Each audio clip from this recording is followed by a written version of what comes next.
আরে বেটা জলদি আয়, আমি চলে যাইতাছি। হ্যাঁ হ্যাঁ চাচা আসতাছি। জি চাচা। বেটা এই নে 500 টাকা, কিছু খেয়ে নিস। আরে না চাচা, এটা রাখতে পারবো না। না না দিও না আমাকে। আরে বেটা রেখে দে।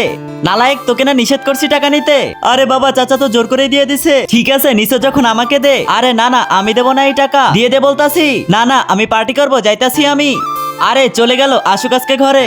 ওই দেখ তোরা, আমার চাচা আমাকে 500 টাকা দিছে। আরে বাহ ইয়ার ভাই, তাহলে তো মজাই এসে গেল। হ্যাঁ চল এখন আমরা সবাই রেস্টুরেন্টে গিয়ে পার্টি করব। হ্যাঁ ঠিক বলছো ভাই, কিন্তু আমাদের সাথে ওই গাট্টুকে নেবো না, কারণ ও আমাকে কাল চকলেট খেতে দেয়নি। ঠিক আছে চল। হ্যাঁ হ্যাঁ আমিও খাবো, দেখে নিস। আরে ভাইয়া 3টা পিজা আর একটা কোল্ড ড্রিঙ্ক দাও। হ্যাঁ টাকা দে।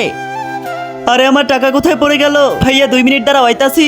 আল্লাহর এই সুন্দর নামটি দেখার পর যে ভিডিওতে লাইক করে চ্যানেলটিকে সাবস্ক্রাইব করে দিবে। হে আল্লাহ আপনি তাকে পরীক্ষায় পাশ করিয়ে দিন। কমেন্টে বলে যাও আই লাভ ইউ আল্লাহ। আরে ইয়ার কোথায় চলে গেল ওই টাকা? একে তো অনেকদিন পর চাচা আইছিল আর 500 টাকা দিছিল। শিট ইয়ার কোথাও পাইতাছি না। নালায়েক এসে পড়ছো বাড়িতে, কোথায় রাখছো টাকা দিয়ে দে। আরে বাবা কোথাও পড়ে গেছে ওই টাকা। নালায়েক আবারও মিথ্যা বলতাছো, কিছু তো কিনে খাইছো তুই, তোকে তো